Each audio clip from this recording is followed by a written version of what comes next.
So let's review. Our shir began with the Gemara returning to that which the Mishnah said. Ubachal makim tamidei chacham b'telim. Even where the minhag is to do malacha on Tisha B'Av, a Talmid Chacham should not do malacha. Rabbi Shimon Gamliel Omer, L'olam yasa adam as b'Talmid Chacham. Everybody shall act like a Talmid Chacham and avoid malacha on Tisha B'Av. Remember, Rabbi Shimon Gamliel savar lo chashin liyuara. Apparently, Rabbi Shimon Gamliel holds that there is no issue of yuara, religious arrogance, for anybody to act as a Talmid Chacham and refrain from malacha. The Gemara asks that regarding a chassan, the Tanna Kama says, Chassan imroitza likris Kriya Shema layla harishayin kaira. He may recite Kriya Shema on his wedding night, and they are not concerned about yuara. Rabbi Shimon Gamliel Omer, loy kol haroitza litzos Hashem hital. He may not recite Kriya Shema because it would be yuhara. The Gemara gives two answers. First, Muchlefes Hashita. In one of these Mishnayos, the opinions were reversed. Second, the Tanna Kama holds that yuhara is when one acts differently than most people.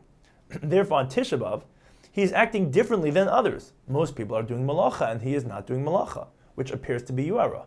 However, the chassan is not acting differently than others. He is saying Shema as are all others. This does not appear to be yuhara.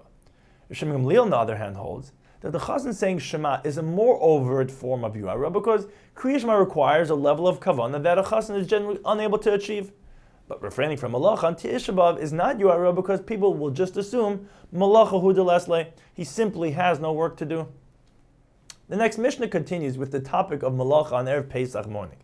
Zak the Mishnah, V'chacham oimrim, b'Yehuda hayu oisin malacha ba'arvi pesachim ad chatzos. In Yehuda, they would do malacha before chatzos on Erev Pesach. Ubegalil, lo hayu oisin kol iker. But in Galil, they did not do any malacha on Erev Pesach. Halayla be'shami oisim u'besil matirim ad hanetzachama, where they do not do malacha in the morning of Erev Pesach. The Beis Shammai include the night of the 14th as well, whereas Beis Hillel hold that the nighttime is mutter until sunrise. The Gemara asks, Me'ikara tana minhaga u'b'sayv tana isura. The Mishnah at the beginning of the parak on Daf Nun spoke about malacha on Erev Pesach in terms of minig, but our Mishnah speaks in terms of isser. Is this an issue of minig or an issue of isser? Am Rabbi Yechanan, Reb Meir, Reb Yehuda. The Mishnah that speaks about it in terms of minig follows Reb Meir, and our Mishnah follows Reb Yehuda. The Brisa also says that Yehuda holds, like the Rabbanim in Yehuda, that it's mutter. The Gemara asks, Yehuda arba aser mutter basis malacha? How can we say that Yehuda holds malacha is mutter on Erev Pesach if when giving the latest possible time to plant something in order for it to take root before the Kabban Omer on the second day of Pesach, he says it must be planted on the 13th of Nisan? If it's mutter to plant on the 14th, he should have said that when you plant on the 14th, it can still take root before the Kabban Omer on the 16th, since things only take 3 days to take root. The Gemara gives two answers. First, Amarav beGalil Shanu. When Yehuda sets the 13th as the deadline, he was talking about in Galil, where they held it is asur to do malach on the 14th. He couldn't have suggested planting at night either because he holds like Beis Shammai that even nighttime is asur, or because people generally don't plant at night. Second, Ravina Amar, Chad miktzas hayem kukuli amrinan. Trei miktzas hayem kukuli lo amrinan. Ravina answers that if something was planted on the 14th, it would not take root before the Kabban Omer on the 16th, because there aren't even 2 full days between the planting and the Kabban. We cannot say miktzas hayem kukuli on both the first and the last of the 3 days. Zak the Mishnah, Rimei Omer kol malacha shehischal ba kodim la ba aser gomer bar ba aser. Any malacha that was begun before Erev Pesach may be completed on Erev Pesach. But we may not begin any malacha on Erev Pesach. There are 3 ways to understand that which our Mishnah said,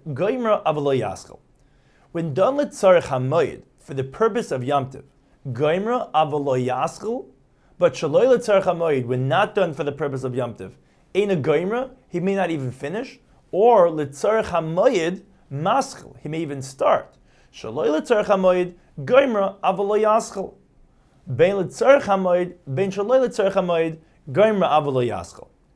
The Gemara cites 3 brises, of which the first 2 are inconclusive, but the third brisa clearly indicates as the first pshat.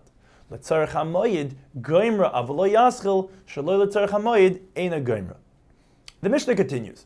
V'chacham oimrim sholish umniyos eisn malacha ba'arvi pesachim ad chatzos. Hachaytonen, v'hasaparim, v'hakoivsin, Rabbi Yossi bar Yehuda Omer Afretz Anan. The Chacham allowed tailors, barbers, and launderers, and according to Rabbi Yossi bar Yehuda, shoemakers, to work on Erev Pesach morning, because under certain circumstances, we find that these malachas are even mutter on Chol Hamoed. The next Mishnah continues with additional malachas that are mutter Erev Pesach morning. It's like the Mishnah. We may put eggs under a hen on Erev Pesach, and if a hen runs away, we can put it back on the eggs, or if the hen dies, we may put another hen on the eggs. In the last two instances, even on Chol Hamoed. On Erev Pesach, we may sweep the waste from under the animals and dispose of it, but on Chol Hamoed, we may only move the waste to the side of the stalls. Rava explains a brayso which rules that even on Chol Hamoed, if a chutzner becomes so full of animal waste that there is no space to move it to the side, we may remove it entirely from the chutzner. The Mishnah says that we can bring kelim to and from a craftsman's house on Erev Pesach, even if we don't need it for Yom Tov. The Mishnah made cotton that says Ein Mevin kelim mibeis umen, it is usher to bring kelim from the craftsman's house, is speaking about Chol Hamoed when we are more strict than on Erev Pesach.